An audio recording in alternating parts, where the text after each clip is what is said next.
Don't blame the conservatives. This is the left that canceled Hassan Piker. Conservatives, including Turning Point USA, defend Piker's right to speak, while liberal outlets and politicians avoid the issue. The American left got a taste of its own politically correct cancellation medicine as controversial podcaster and recent Democratic Party kingmaker Hassan Piker has had his speaking engagement at the University of Washington taken off the calendar for reasons that can only be related to his, shall we say, unorthodox rhetoric. While not explicitly attacking Hassan the Hun, as he calls himself, the school said in a statement, going forward, procedures will be updated. In plain English, what they're saying is, we have no idea if this lunatic who dresses up like Chairman Mao is going to repeat his claims that America deserved 9/11 or that Israelis are parasites or that Stalin is misunderstood, and we don't want to be responsible for it. I love that he's just like adding his own seasoning to statements. Never said that Israelis are parasites. Fair enough, even though the vast majority of conservatives and right-leaning organizations, including Turning Point USA, which knows a thing or two about having college. You know what's really funny? There's only one prominent state legislator that went on the record on JNS and supported this ban. He was a Republican, of course. Yeah. Travis Couture, Republican state representative, told JNS, I'm happy that the University of Washington, for literally the first time ever, has made the correct decision to not have an America-hating communist spread his hatred and terrible ideology to young people at our taxpayer-funded universities. So, no, it's not the fucking left that canceled me, dumbass. It's not the left that canceled me. Of course it was the Republicans. Maybe some prominent Democrats were quiet about it. Who knows? However, the same cannot be said about the Democratic politicians and liberal media who have been whitewashing Piker as an important young voice who deserves to be heard and are now silent themselves when he's the victim of silencing and cancellation. He's right. He's just doing this in a disingenuous manner. He's not wrong about the fact that Democrats loved me when I was fucking bringing people out as people that normally don't participate in the primaries and whatnot. But Rick Scott's been demanding that I get fucking canceled in all of my fucking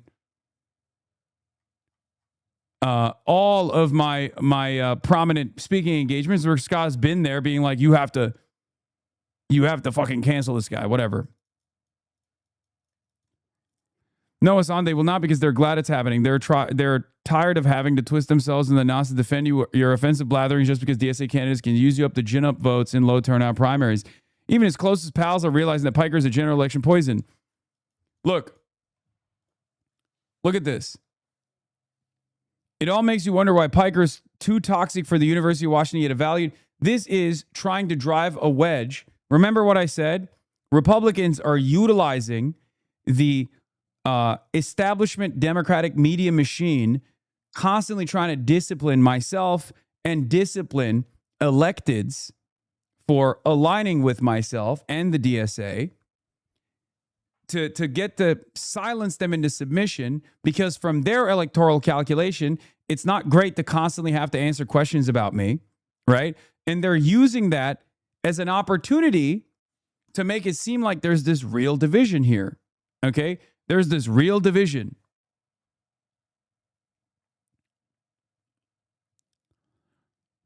The reality is, I do not expect Abdul El-Sayed to come out and speak out against this.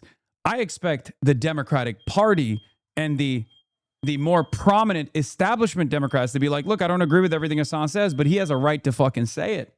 Especially on an issue such as this one. If they want to fucking, yes, my dad. It's my dad. He's cooking. It happens. Or it's not even my dad right now. Anyway. Left-wing politicians and pundits spent weeks insisting Piker's a vital voice, especially for the young, but they won't defend him when he's silenced here because they're actually happy to have academia push him to the side so they don't have to.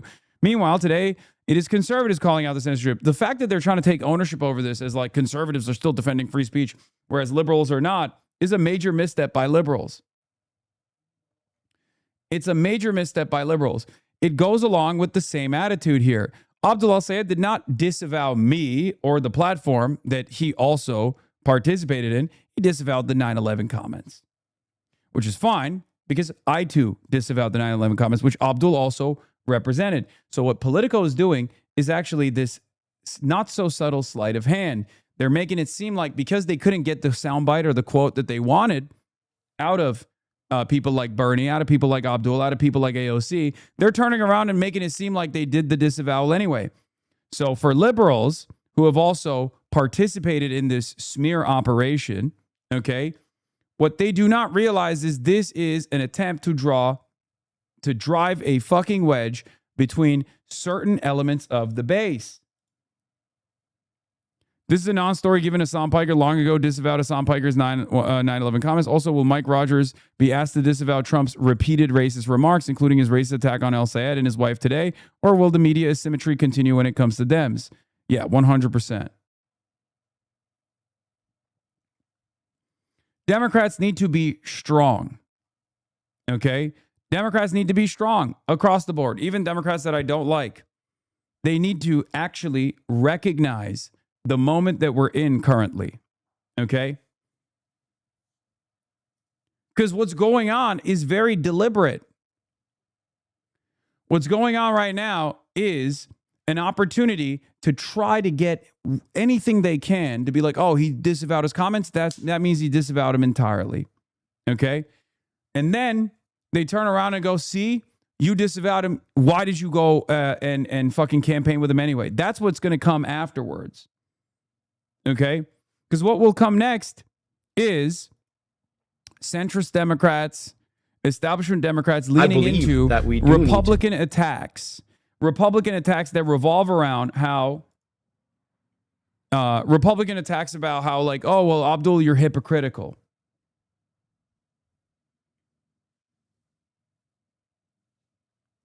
So the first part about this, from my estimation, the first thing that, you know, the electeds are doing, and they're doing it well, is to just be like, yeah, he doesn't agree with the comments. I don't agree with the comments. Who cares? This is, you know, Republicans weaponizing cancel culture. The second line is to flip it. Okay? So they've done the first push. The second line is to now say, look, he disavows the comments. I disavow the comments. It's ridiculous that this is a primary fixture when the president is currently Donald Trump saying that he's going to genocide the Iranians, refusing to solve the crisis in inflation that he ran on and won on, claiming that he was going to be the peace president, and instead has only created more wars and more instability. Okay?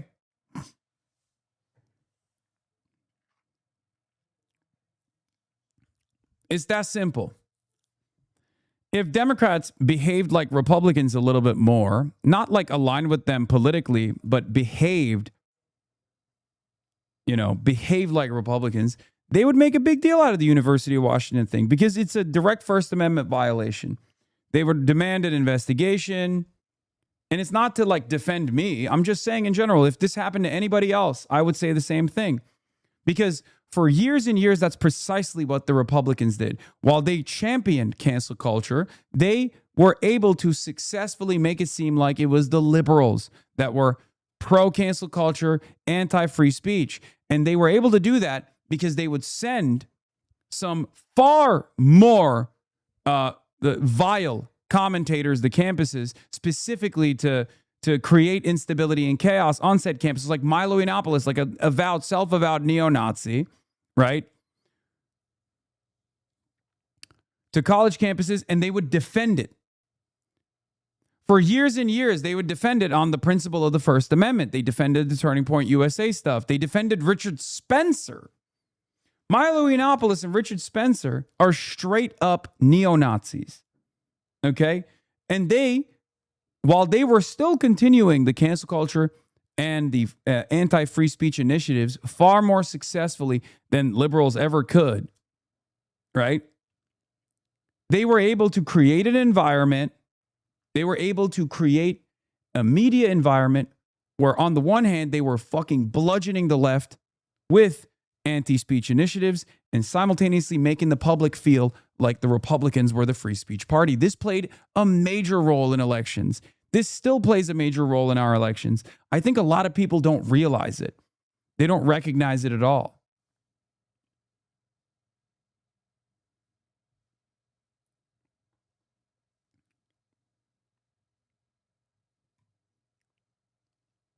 So yeah, I wish the Democrats broadly, like the establishment Democrats, would be a little bit more clever.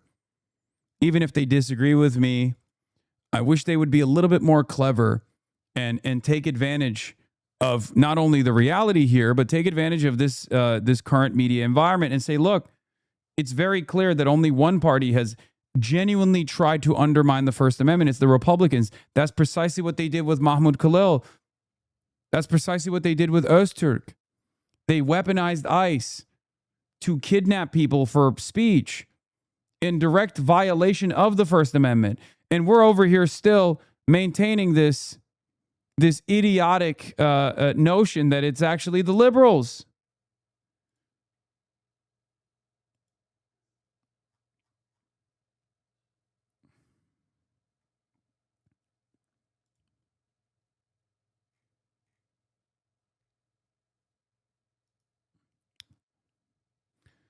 Yeah.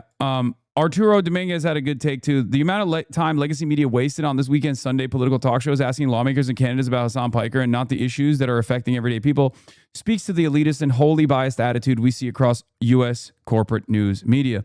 They don't give a fuck about you, as noted by how they associate with the bigots in the White House. All corporate news cares about is sensationalizing your demands of lawmakers who are supposed to represent you so they can control the narratives of the stories they report. It benefits them, and in the process, they fail at holding power to account. They're putting on nothing short of scripted reality. They're putting on nothing short of a scripted reality TV show. Precisely what it is. So I beg people not to fucking cave. I beg people not to capitulate to this right-wing framing. I know it's going to be tough. And this is one of the this is one of the aspects that I'm referencing. Like everyone being like, Abdullah has a fuck ton of work to do mending bridges. So what's really funny about this statement, as you guys know, is it comes from fucking, obviously, a clip chimp that Republicans ran with. But it started off with establishment Democrats who I was calling out. And what's really interesting about this is the attitude on Twitter is somewhat different than the attitude on Instagram. I saw the comments on the Instagram post and everyone was like, what the fuck are you guys talking about? He has every right to be paranoid. It's not paranoia, it's the truth. Here's the fucking take nuke for you, okay? You are all unbelievably Islamophobic pieces of shit, okay? You literally called the dude a fucking terrorist for months on end and like called him a sexist, misogynist, terrorist, bad candidate, fake doctor when he has like 2 fucking degrees. And now you're gonna sit there and be like, well, you know, you really gotta come to me now. Like, what are you talking about? Do you wanna fucking win or not? Lock the fuck in, okay? Lock the fuck in. And I do worry that there are some out there who, in an effort to make sure that this narrative that a progressive can win in a state like Michigan doesn't take root, will literally either subtly or, you know, not so secretively endorse Mike Rogers. Okay, it is. So I don't even understand how they can take that clip and go, oh, he's talking about the voters here. What power do the voters have in framing these sorts of narratives? What voter was the one who was going, Abdul al-Sayed is a terrorist? It wasn't the voters who were saying that. It was obviously the pundits. The voters didn't call him a terrorist. The voters voted for Haley Stevens because they thought she was more electable. The voters don't have the capacity to give endorsements. So it's very clear what I'm talking about. The voters vote. They don't give endorsements.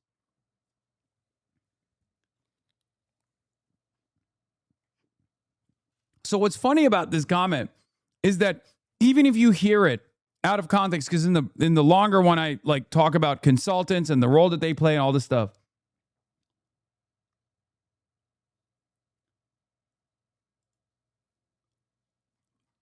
Chris Hayes and Alex Wagner discussed the obsession over Hasan's 9/11 comments, but no one mentions that Wisconsin Senator Ron Johnson is a 9/11 truther.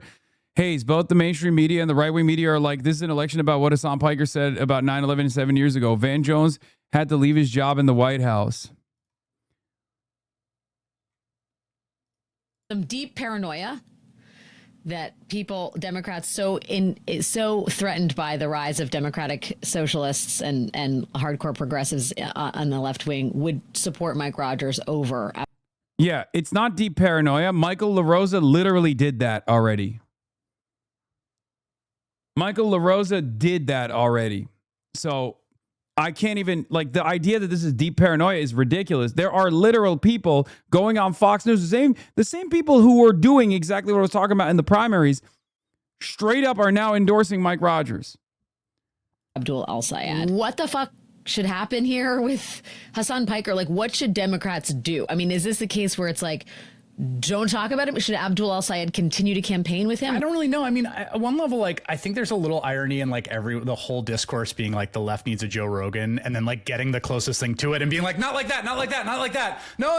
And it's like, do you ever watch Joe Rogan's show and he says crazy stuff all the time? Like, I think there's a difference between going on someone's show and campaigning with them hugely, right? So like, I think you can go on lots of people's shows. I've been on Bill Maher's show. Bill Maher says all sorts of things that that not only do I disagree with, he says some things I really like find pretty wrong. The big question is, like, that's the difference between me and like a lot of the established Democrats. Kamala Harris's endorsement, I welcome with open arms. But these guys, on the other hand, are like, no, just campaign with Kamala Harris. Kamala Harris is a towering force that's going to bring in voters. Hasan, on the other hand, is electoral poison. What are you talking about? So far, I at least played somewhat of a role in someone winning a fucking primary in Michigan. Kamala Harris didn't. I know that Kamala Harris has much, much better approval ratings with the audiences, with the voters that Abdul needs to capture. So I understand it. That's the part of a fucking broad tent. That's part of being in a broad tent, you know? That's why I'm not, you know, regardless of my disagreements with Kamala Harris, I'm like, oh, it's amazing. There are people in here that find it to be unfathomable that Abdul is like receiving the Kamala Harris endorsement, and I tell them to shut the fuck up and grow up. Meanwhile, the very same people will then still turn around and go, no, actually, no, you should fucking go away. You should go away, please.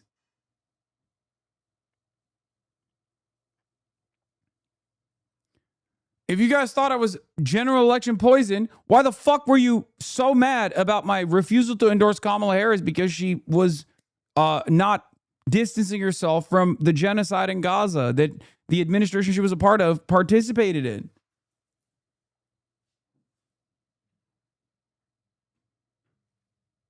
It don't make no damn sense. Campaigning with. I don't think it makes a ton of sense in a general election, frankly, to campaign with Hasan Piker. I think you also can't control what a 35-year-old streamer is going to say. I also think that he is learning the lesson that, like, with great power comes great responsibility. This is a dude who streams like 7 days a week for years. Do you know the amount of words he said? Like, you're going to say some stuff. Part of the genre of what he's doing is saying stuff. I don't know how much the guilt by association works in the era of Donald Trump. Like, the man had dinner with Nick Fuentes. So I do think there's a little bit of like the associational politics have lost a little bit of their sting. But by the way, people are making it seem like Chris Hayes was like daggering me. It's not. He's not. This is perfectly reasonable commentary. The thing is, like, if Hasan Piker wants to contribute to the success of the movement, like, he's probably going to have to watch what he says a lot more. And I get that, not like, wrong. He's been in a different lane, but one of the things that all of us, I think, with public platforms start to learn is that, like, your words have consequences.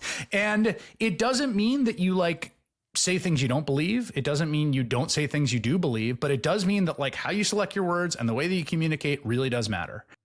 Like, everyone I don't even disagree with that. To be fair, since 2024 election, you said America deserves 9/11. Oh, wait, that's almost a decade ago. Weird. Yeah, no, it's not. He wasn't even like... Yeah, I agree with everything that he said, to be fair. Well, a one-on-one tough interview on a Sunday show with Piker would be quite funny, since here's the one-on-one tough interview with the most prominent Sunday show just had with a war criminal who has ICC warrants for his arrest. Here are all 5 questions. Please tell me which one of these is tough. Keep in mind, this is an indicted war criminal chiefly responsible for killing over 20,000 children. You would think that this was old college buddies meeting for a beer. Sunday shows don't do tough questions to anyone but those they view as hostile to the U.S. empire and Zionism. Here's the kicker. Look how adversarial they are to power. Yeah, Kristen Welker said, well, as you have said, one of your staunchest allies was Senator Lindsey Graham, and we cannot thank you enough for coming on this program to remember his life and his legacy in this moment of national mourning. Thank you so much, Mr. Prime Minister. We really appreciate it. Thank you. Thank you very much.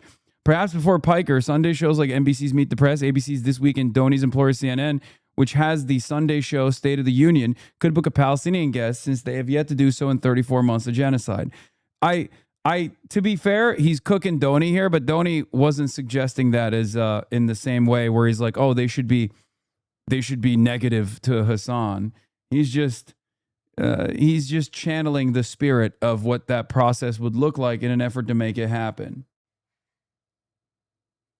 You already talked with Alex Wagner about Republicans trying to cancel you too. The same reactionary forces that sit around and say we love free speech will then very quickly turn around and demand your deplatforming. I, on the left, get there's so much advocacy around trying to deplatform me all the time. And it's oftentimes by the right. It's most commonly by the right. Like the whole, even the America Deserved 9/11 moment, right? From 2019, where I'm talking about the concept of blowback. But of course, I'm, not using the best language to describe this situation, was an initiative that was, that made its way to Fox News. And Fox News was doing a 48-hour news coverage on it. They're still doing it 6 years later because, the Cuomo campaign decided this was a viable line of attack. America deserved 9/11, dude. That's Zoran's buddy, Hasan Piker, saying we deserve 9/11. It's a disgrace to every life lost. It was not. It was a major failure, which I could have told them. They should have given me the $3.5 million instead. Woulda, shoulda, coulda, Andrew Cuomo. Yeah, shouts out to Michael Bloomberg for that one, and also the other major donors. But like that, what is that if not the exact same thing that conservatives rail against? There is this snowflake hypocrisy. thing really is applicable way more to the right. Dude, you know what's fucking crazy? Like, I'm the most consistent motherfucker out here. Like, straight up. It's crazy because, like, Alex Wagner's over there being like, yeah, no, it's, there's actually, we're going to lend some credibility to the right-wing framing on this stuff and, like, what he's saying. When we had a conversation about this and she was agreeing with me. At this point than the left. But that's always been the case. Cancel culture. Anyway, I'm not saying like I'm not criticizing her. I'm just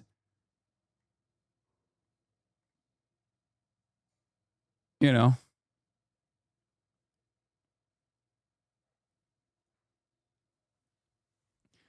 the end of the day, Hassan derangement syndrome is the foundational core pillar of all centrist politics in modern America, and I think that's beautiful. I know. It's crazy how much people fucking lose their shit. I just don't understand why they can't be normal and they just kind of like.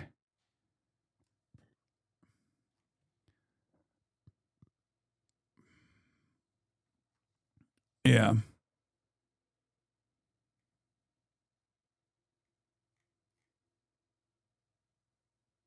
That was before you, singular, try to doom America to communism. Yeah. Human psychology is wild. Yeah, I just what I'm seeing right now, and nobody ever fucking listens to me, so it doesn't matter even a little bit. But what I'm seeing right now is that the midterm strategy of the Republicans, to identify myself and like, socialist candidates and even Tallarico as like far right radicals is actually designed to take advantage not of their own base's enmity towards these sorts of values, but it's actually designed to knife as many different angles in the Democratic Party's broad coalition as possible. And I do worry that a lot of establishment Democrats are going to lean into these attacks with the hopes that they can basically get the left flank candidates to try to cut themselves away from the Democratic Socialists of America. Right? They're trying to segment out different aspects of the Democratic Party's base to generate voter apathy at a time when they're facing a blue wave, +7 National Democratic Party favoring election year. They're smarter than us. I'm sorry. They're smarter than most of the establishment Democrats are. They know that their platform is toxic. They know that they have nothing that they can lean into as far as delivering things to Americans. So they're trying to divide and conquer all the same. We have to oppose this. There will be people to my left that say, Hasan, you're hugging and kissing the establishment Democrats. You're a fucking failure. You're a phony. They don't understand what I'm trying to do. And there will be plenty of establishment Democrats that will also lean into the Republican base. They will also turn around and mirror the same exact attacks. They have done so already. They are part of the reason why. They're part of the reason why so much of this line of attack is salient. As we covered already, preview of the GOP midterm convention. Yeah, the CW is that you've got to be for something, not just against something, but scroll your feed and GOP midterm argument is that you must vote Republican to stop the socialists and Hasan Piker.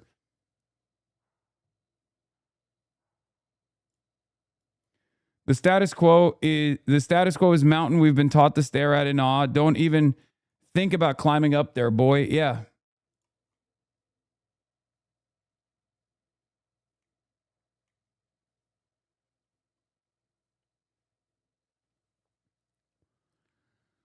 So yeah, it's time to have some courage. Okay? It's time to have some courage. It's time to have some backbone. It's time to have some courage.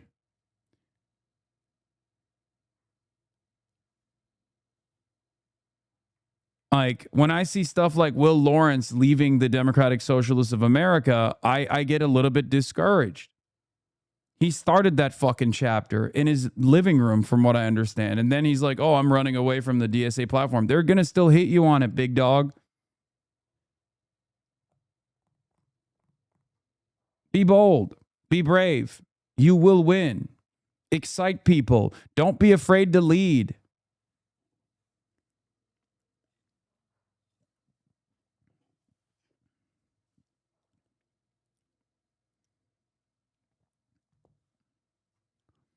Here's Abdul Al-Sayed also cooking on the same issue. So again, I'm a lot more focused on who I'm campaigning to rather than who I might campaign with. When asked about Hasan Piker's comments on 9/11, Senator Bernie Sanders called it a dumb statement. Do you agree? Do you disavow those comments that America deserved 9/11? Of course. Of course it was a dumb statement. And of course, I think Hasan himself would say that was a dumb statement. He disavowed it. So yes, America didn't deserve 9/11. But, you know, to sit here and play gotcha politics with a dumb thing somebody said out of context that they disavowed themselves to say, oh, well, what does that mean about what you think? I want to be held accountable for what I say and what I do, rather than this idea that we're so stuck in cancel culture that all of us agreed was a bad idea back in 2020, but we seem to want to bring back. We are out of time, but I have to ask you before I let you. Great take. Great take.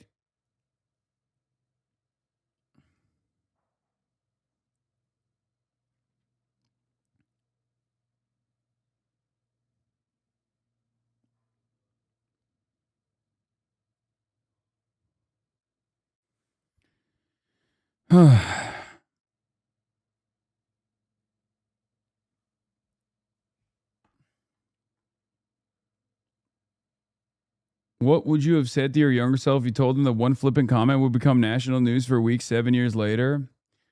I mean, look, there's no putting the fucking toothpaste back in the tube. There's no woulda, coulda, shoulda on this stuff. I said what I said. You know what I mean? Ironically enough, 2 days after, I was like, yeah, I shouldn't have used those words, right? I was talking about the concept of blowback, but I should not have used those words. All of this is super, super cynical.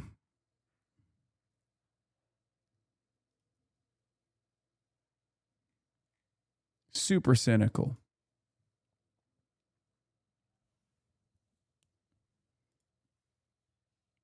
Your best quote? My new best quote is this one. I'm like the new transgender. Or the war against Christmas, he says, the Rolling Stone.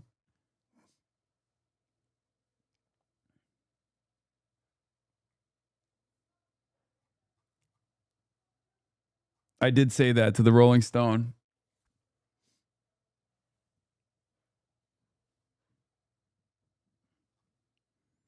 This was the only photo that I didn't like that much. It's such a weird stance that I took. but the rest of the photos were goated. The official White House account is running anti-Abdul ads on their YouTube, a blatant Hatch Act violation, but nobody cares about that. Only Dems abide by the rules. Yeah. Yeah, no, it's totally ridiculous. Like the fucking guilt by association shit. Like, can you imagine asking a prominent Republican to disavow comments from Donald Trump? Like comments that he's going to make tomorrow or comments that he made yesterday, let alone comments from, 10 years ago or 7 years ago. There's no shot. Republicans would laugh in your fucking face. They'd be like, he won the election twice. Sucks to suck, libtard. That's what they would fucking say. We are the only ones who play by these rules, and these are not real rules anyway.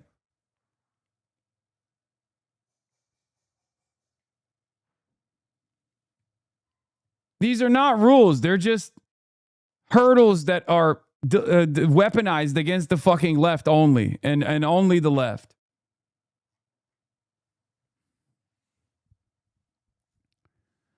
It's crazy. Michigan Senate candidate, yeah, again, the headline makes it seem like the initial headline was Abdul al-Sayed disavows Hassan. They changed it to disavows his comments, but the narrative is set already, right? Now people will make it seem like Abdul disavowed my statements. Also, Obama reached out to both Michigan Senate candidates. That's good. That Obama endorsement will be very good.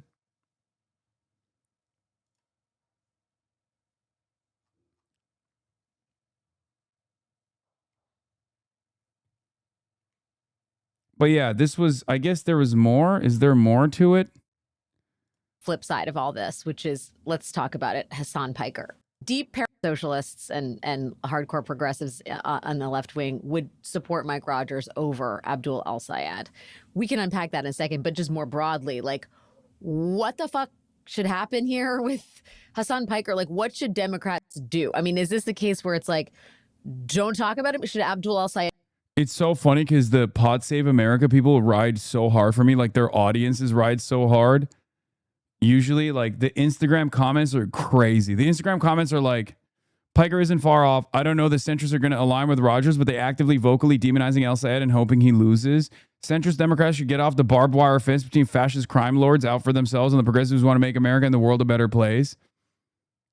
I'm 52. I've been waiting a lifetime for these types of authentic, progressive, smart candidates. I really didn't think I would ever see it. If corporate Democrats and corporate media mess this up for us, I will be so pissed. Al-Sayed has talked about Piker. He said Piker is entitled to his opinion, and Abdul al-Sayed is focused on the campaign, which is 100% the correct answer.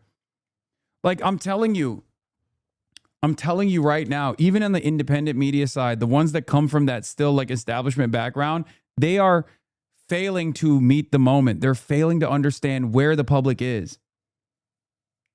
Okay? Fav's copped to all his staffers being HasanAbi heads yesterday. Oh, John Favreau? Yeah, they are. The Pod Save audience gets it. The staffers get it. They recognize it. We are everywhere, okay? We are literally everywhere. HasanAbi heads are fucking all up and down. We are the Faillennial army, ironically enough.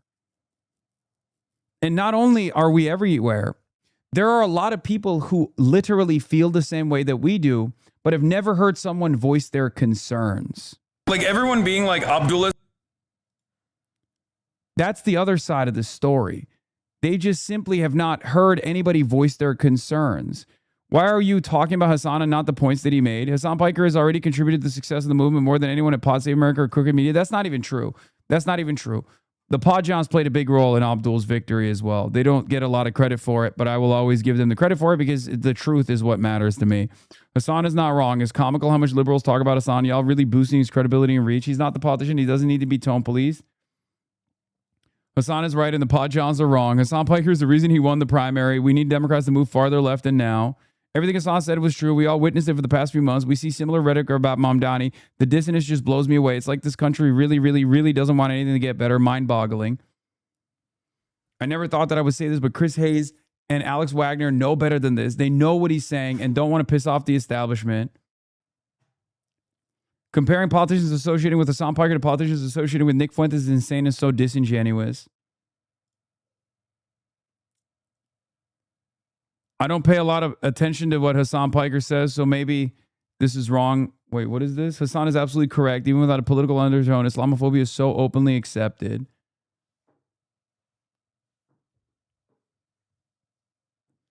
Yeah, if Abdullah Sayed was some white dude, the Hasan 9/11 shit wouldn't be spammed so much. Like, who are we kidding? Of course it's fair to call out the establishment political commentators like that. Same with the comments here. Democrats complain that they can't get the young vote out to the polls. When Hasan literally helps bring out the younger voters, they complain. As long as Todd Blanche says it's not a crime to party with Epstein, I'm going to need everyone to shut up about Hasan. Both sides are obsessed with him, but continue to not give coverage to the survivors. Why does one Twitch streamer matter? He's done nothing wrong, but be honest and speak his mind. So until he's been charged with something, y'all need to quit spreading this narrative. You say it's paranoia, but that's literally what the Neera Tandons and the other DC Democratic consultants to whom he was addressing this to are doing. They're actively pushing people to vote Republican. What's also ironic is that every single media outlet is talking about how much we shouldn't be talking about him, yet that's literally all they're doing. You all crowned him the kingmaker by manufacturing outrage, and then when he steps up to help, you freak out. Either he has impact or he's irrelevant, but not both. Hasan has done more for the Abdul campaign than any other Democratic institution throughout the primaries. He's 100% correct in his take. The criticism is so cynical and disingenuous. Roll your eyes all you want, but the masses know he has done more for the people who want change than any Democratic establishment politician. Keep up the attitude or backpedal when it benefits you. You do you, Queen. They're cooking. They're cooking. That's also part of the reason why I get, like, these are not fucking, like, ride or die HasanAbi heads. These are people in the Pod John's audience, right? So okay, we need to get your ego back down after reading all that. No, this is not, dude, don't worry. I will never have fucking ego about this shit. Doors open. No, because I get yelled at so fucking much. I get yelled at so much to an unbelievable degree, right? So no, the reason why I'm bringing this up is not to fluff myself up. The reason why I'm showing you this is because the Pod Johns' audience are at odds with the Pod Johns themselves. Okay? And it's not like these guys a year ago knew who the fuck I was. It's that all of this like negative polarization, all of the negative media attention is backfiring, and most people are capable of recognizing what's actually going on, where they're like, I agree with this guy. Why are you guys fucking bludgeoning him over the head with these takes? This is exactly what I said was going to happen when people came after me and Abdul, when Abdul and I stumped together, right? When I was like, look, they're positioning themselves as being pro-Israel on a 90-10 issue. They're positioning themselves to be on the 10% side of a 90-10 issue. That's good. It's going to be good for me. That's going to be good for the candidates that I endorse. And it was. That's exactly what happened, right? Because a lot of these people have the same frustrations that we do, even people who have not heard from us, okay? And just like the anti-Semitism line was so cynically weaponized against those who were pro-Palestine over and over again, to a degree where now when people immediately associate, when someone is getting called an anti-Semite, they associate that with being pro-Palestine, which has some negative consequences as well, because it, I think, shelters a lot of real anti-Semites. But that's the fucking environment that the media designed, unfortunately. I think by the end of this cycle, this association is going to also be one that they're deploying against anyone who's anti-corporation, pro-workers, like centering the working class in their movement, at the heart of their movement and their policy and their agenda.